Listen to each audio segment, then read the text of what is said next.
With President Biden expected to drop out of the 2024 election, some are rallying behind Vice President Kamala Harris. No one knows better how to prosecute the case against Donald Trump than Kamala Harris. She tried, remember, in 2020 in the Democratic primary, and we'll see if she's able to come out strong and then maintain that success this time around. It does put us in a position to have a significantly more competitive election had Joe Biden stayed in the race. Here's how Harris could stack up in a race against former President Donald Trump.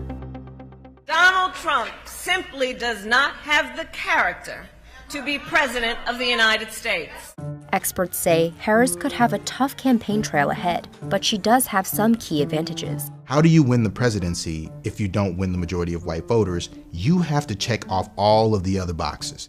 One advantage Harris has is her potential to win over more women, people of color, and young voters. We're going to be able to effectively make the case about women's health care, their right in terms of choosing how they want to live their lives. This is a fight for freedom. The fundamental freedom of a woman to make decisions about her own body.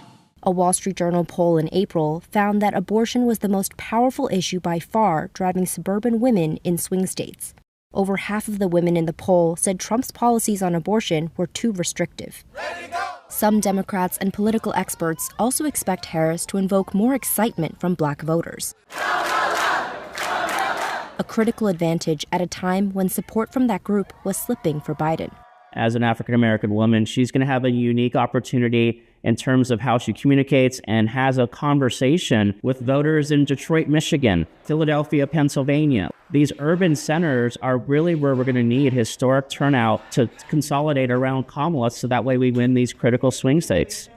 Harris could stand to gain younger voters who had lost confidence in Biden's ability to beat Trump. Kamala Harris gets to be the knight in shining armor here. She gets to ride in on the horse and be the candidate that is not Joe Biden, that can carry the policies and ideas of Joe Biden without some of the concerns that led to Joe Biden's decision to remove himself.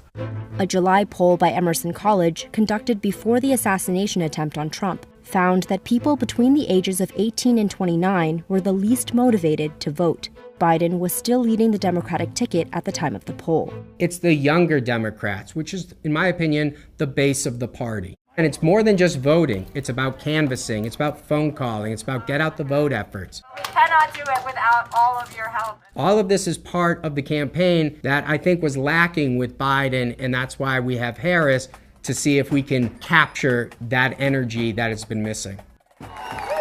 Harris actually channels a lot of the candidate characteristics and features of Obama that generated this excitement in 2008. He was awesome. He was brilliant.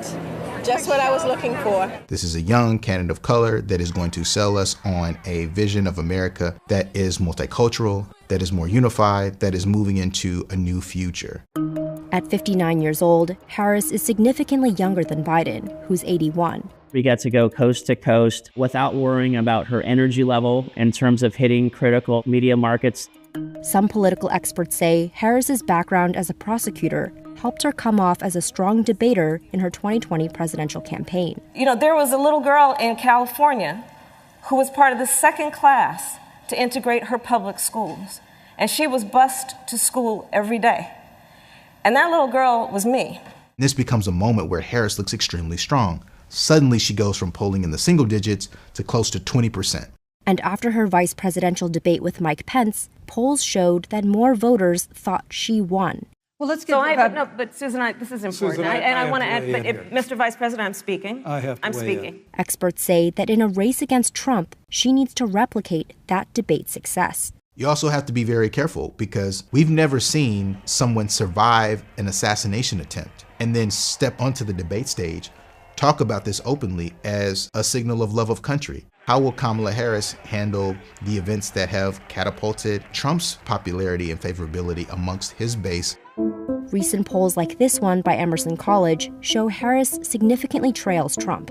What we've seen over the last year when Biden was on the ticket is Trump had a ceiling of about 46%. Never does he really go above that number, not before the conviction, after the conviction, post-debate. Biden was losing ground or gaining ground, but not being able to get over 45%. Can a Harris candidacy get over 45, 48%? What she really needs to do is get closer to 50%, and that could give the Democrats the edge. But polls only capture voters' feelings at a specific moment in time. And these results came in before the assassination attempt on Trump and before Biden dropped out of the race. When we're looking at these polls prior to the announcement, these are hypothetical candidates, and we ask voters who really haven't taken much time to think about these individuals, so they give you a knee-jerk reaction generally based on name recognition. With Harris, you see lower numbers in some of these demographics, but over the course of a few weeks, I expect to see them bounce back in her favor. But in a toe-to-toe race against Trump, experts say Harris would need to prove that she's a strong leader, something 44% of voters said they were looking for in a candidate, according to a poll by Monmouth University. Donald Trump, this is a person that is not shy on confidence. Nobody knows the system better than me.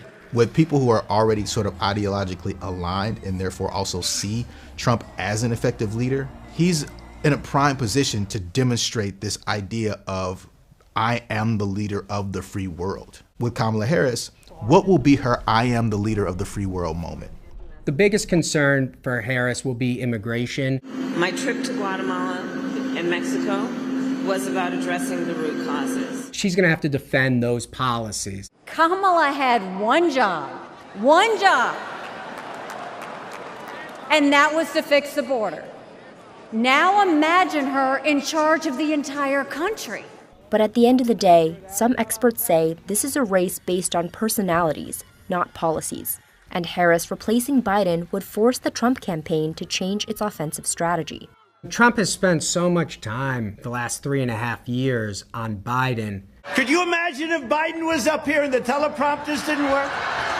And we'll see how he's able to make his case against Harris. They can't decide which of their candidates is more unfit to be president, sleepy, crooked Joe Biden or laughing Kamala.